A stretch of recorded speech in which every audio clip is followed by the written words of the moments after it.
Yo, what's cracking, guys? Faison here, and today I'm bringing you guys the deck I took to the North American National Championship. I think it performed pretty well. I ended up getting to day two, which by all accounts isn't really that bad. This is my first Snats ever. I have only really been playing since the release of Genesis Impact, and so I had a lot of stuff to catch up on before this Nats, and I think I was relatively well prepared.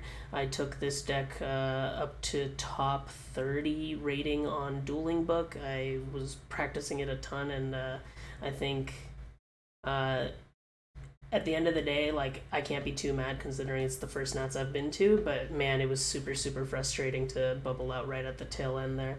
Either way, I think that the deck is quite good. I ended up playing Punk Eldlich, which I think is the best way to play Eldlich right now.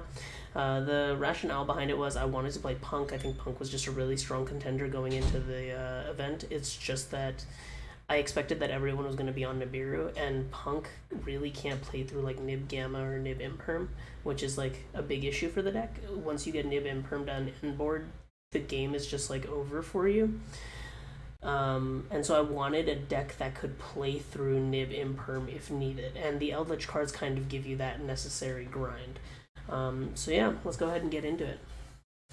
For the Eldritch engine, we played 2 Lord, 2 Eldland, 3 Sanguine, 3 Conch, and 1 Hawk I actually wanted to play the second Hawk. It's just that, like, very counterintuitively, when you play a list at 60, it's even harder to find space because, like, every card is here for a reason, and so you can't exactly just keep throwing in more cards, so you gotta make the space somewhere, and I think Hawk is, like, the easiest cut.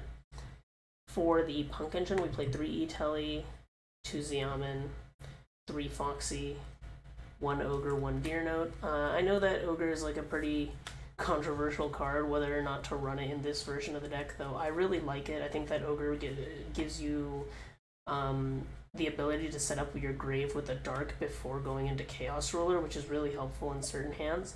And then also it makes it so that you can like you can summon Deer Note from your hand with Deer Note effect by searching it off Ogre if you have like another extender in hand, which is really, really nice because that means they can't Ash your Foxy. For the Brave engine, we played 3 Enchantress, 3 Right, 1 Fateful, 1 Griffin, 1 Dracoback, and the honorary Foolish Burial. This engine was great. Honestly, most of the games that I lost over the course of the weekend is because I didn't find my way to the Brave engine, and so that's like another reason I was considering trying to shave down the deck space just a little bit so I could make it to Brave more consistently. We played the Souls engine for consistency and extenders and to give you Herald of the Arclight access. We played the Rose Dragon engine just as combo pieces, as well as Scythe, Chet Synchron, and Snow as other combo pieces. All of these were great, but at the end of the day, they're like mostly bricks. Drawing the Red Rose Dragon is awesome. Drawing Scythe can be like pretty good because it means you can pop it with Baron and then Baron summon it back, which is like always nice. But yeah, ultimately, I hated drawing Snow.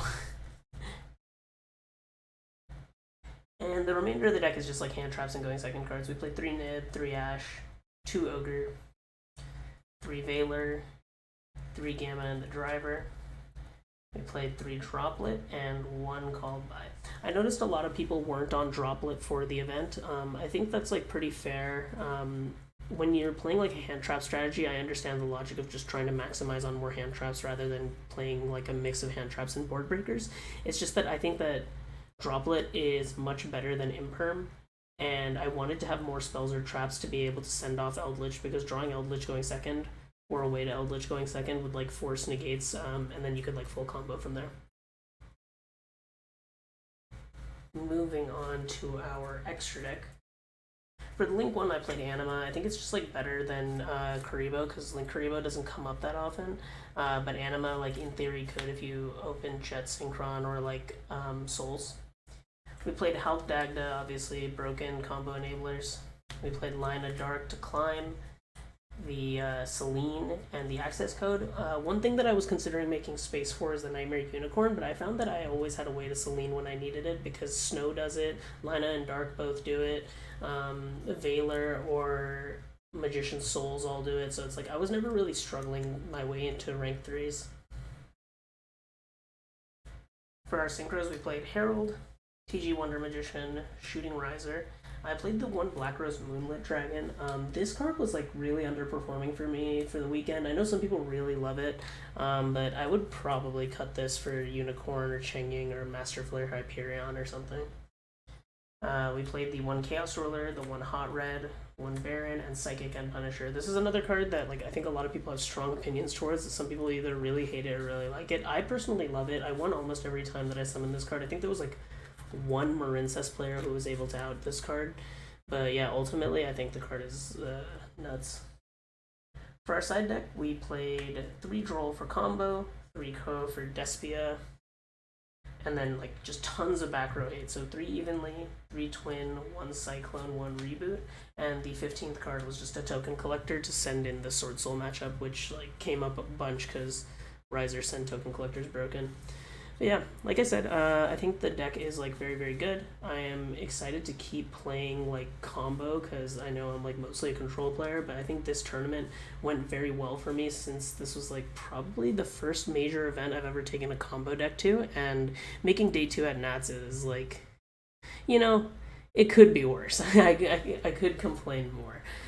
So yeah, let me know what you guys think. Let me know if you guys went and how'd you guys do. Make sure you leave a like, comment, and subscribe. Let me know what I'm doing good and bad around here, and I'll catch you guys later. Peace.